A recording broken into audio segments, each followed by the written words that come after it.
Hi everyone, my name is Carrie and my research project is the effects of high intensity interval training, also known as HIIT, cardiorespiratory exercise on depression.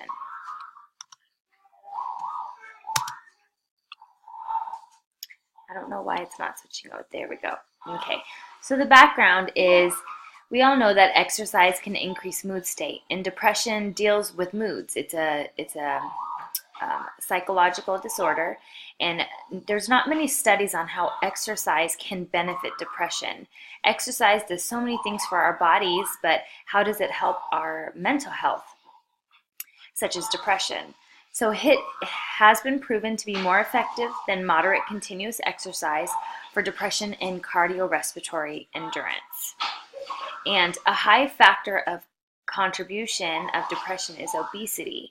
So when we incorporate exercise into a treatment plan for depression, it could help with overall health, losing weight and so forth. And we all know when we go to work out that it makes us feel better. So depression is either you're in a slump, you're in this low part where you just can't feel like you can get out of bed. And I feel like exercise is a great way of treatment to be able to lift your spirits, make you feel great about yourself because it releases those feel-good hormones. And it can reduce obesity, which may decrease the symptoms of depression as well because people are becoming more healthy, which would decrease the amount of symptoms that they get in their depressive episodes. The main problem and concern is the main forms of treatment for depression right now are pharmacological medications and psychotherapy. Those have been shown to be very effective in the forms of treatment for depression. There are other forms, but these are the two main ones that most people go to.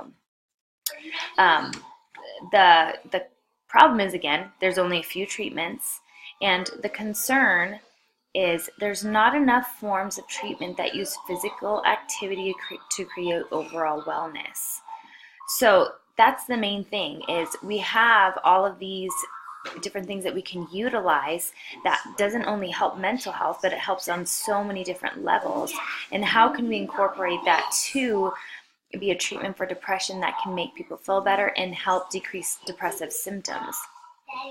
I have a brother who suffers from a mental illness, and they put him on medications, and he always feels like he's not himself. Or, I don't know what that feels like. So from hearing that from my brother, him being on medications and not feeling like himself, what other way to try to use physical activity as a form of treatment for depression or people who suffer from that, as a way as it is a natural remedy. It's not using medications to hinder something.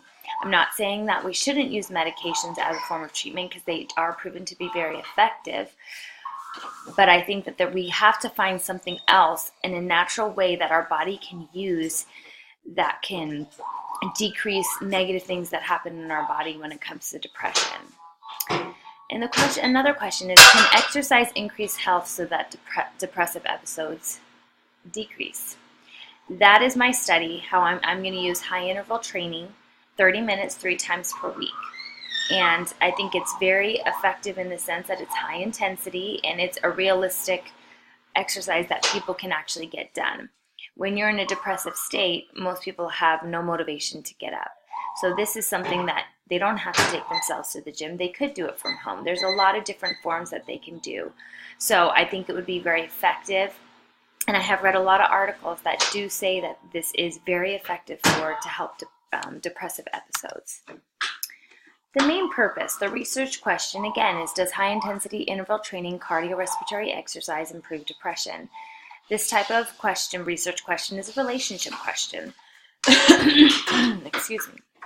And the hypothesis is, does high-intensity interval training cardiorespiratory exercise result in a decrease in depression symptoms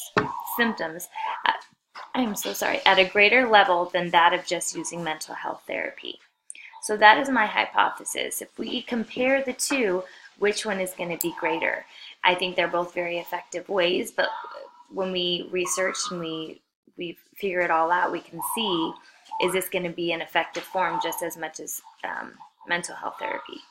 And that's it. I hope you enjoyed my presentation. Thanks, guys. Bye.